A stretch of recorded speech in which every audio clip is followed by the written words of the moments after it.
Los instrumentos derivados que vimos hasta ahora, el forward, el futuro y los swaps, obligan a las contrapartes a un determinado curso de acción, ya sea comprar o vender algún determinado bien a un determinado precio en un momento en el futuro. Ahora vamos a agregar el cuarto instrumento derivado, que son las opciones. Una opción es un contrato entre dos partes, en el que la parte compradora adquiere el derecho, pero no la obligación, de comprar o vender un determinado activo a un precio cierto a una fecha futura preestablecida. La parte vendedora, por su parte, se obliga a vender o comprar el activo al comprador de la opción, al precio y en la fecha estipulada en el contrato, en caso de que el comprador se lo solicite. Existen dos grandes tipos de opciones: la opción a comprar, que se llama call, y la opción a vender, que se llama put. Ambas se pueden comprar y vender, es decir, puedo comprar una opción a comprar una opción a vender una opción a comprar o vender una opción a vender. Parece un trabalenguas, pero no es tan difícil. En el fondo lo que tenemos que acordarnos es que podemos comprar o vender un call o comprar o vender un put. Es muy importante comprender que los contratos de opciones son contratos asimétricos, donde hay una parte que compra un contrato y adquiere una opción, o sea, un derecho a hacer algo, mientras que hay otra parte que vende un contrato por lo que tiene una obligación contingente, es decir, se está obligando a realizar una determinada acción si el comprador de la opción se lo solicita. Para adquirir ese derecho, el comprador de la opción paga al vendedor un precio llamado prima.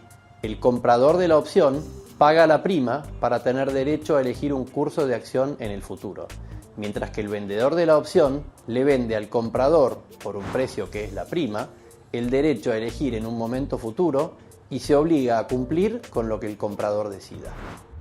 Las opciones suelen cotizar en mercados regulados, como el caso de los futuros.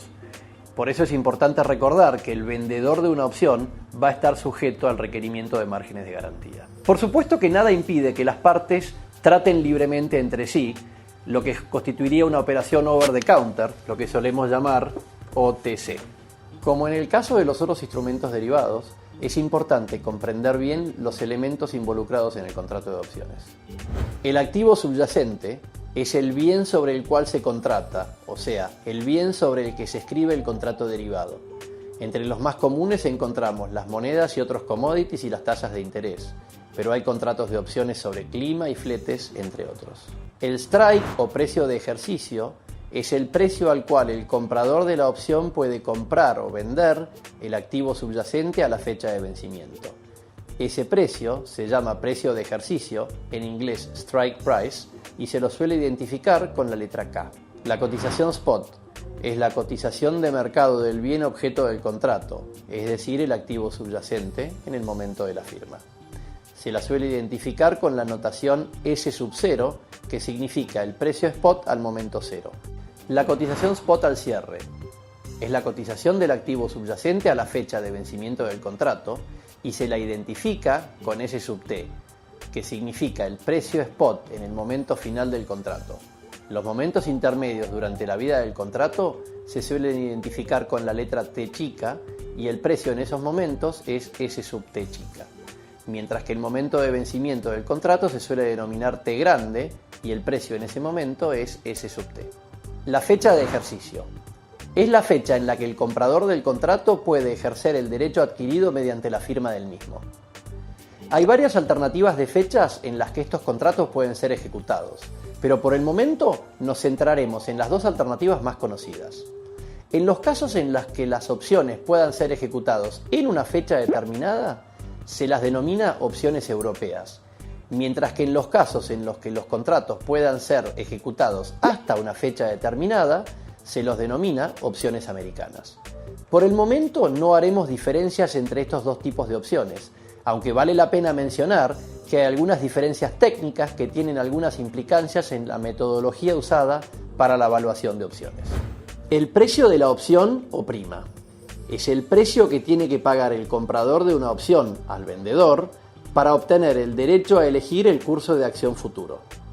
El payoff del comprador o del vendedor de la opción es el flujo de fondos para el comprador y para el vendedor que deriva de la decisión del comprador de ejercer o no la opción. Cambia a cada nivel de precio de activo subyacente al vencimiento, es decir, a cada nivel de S sub T. El beneficio del comprador o vendedor de la opción es el beneficio que cada parte obtiene a diferentes niveles de S sub T. Técnicamente, el beneficio es la prima más el payoff.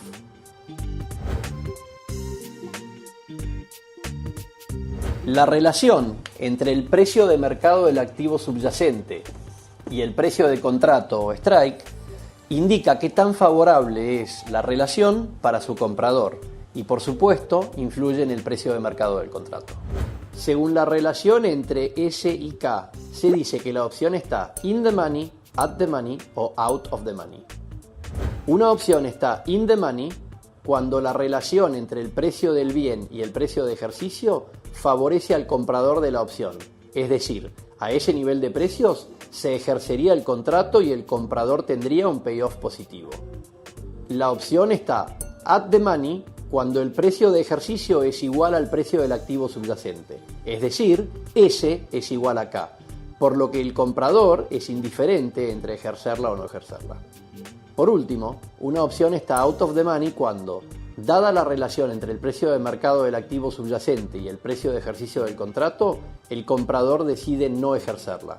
Obviamente, las opciones in the money son las más caras y las opciones out of the money son las más baratas. Esta distinción, que es muy utilizada en los mercados y afecta considerablemente su precio, es fundamental para poder diseñar buenas estrategias de cobertura de riesgo. Cuando trabajemos en detalle las opciones de compra y venta, que son el call y el put, volveremos a discutir este tema. Por ahora simplemente lo dejamos planteado.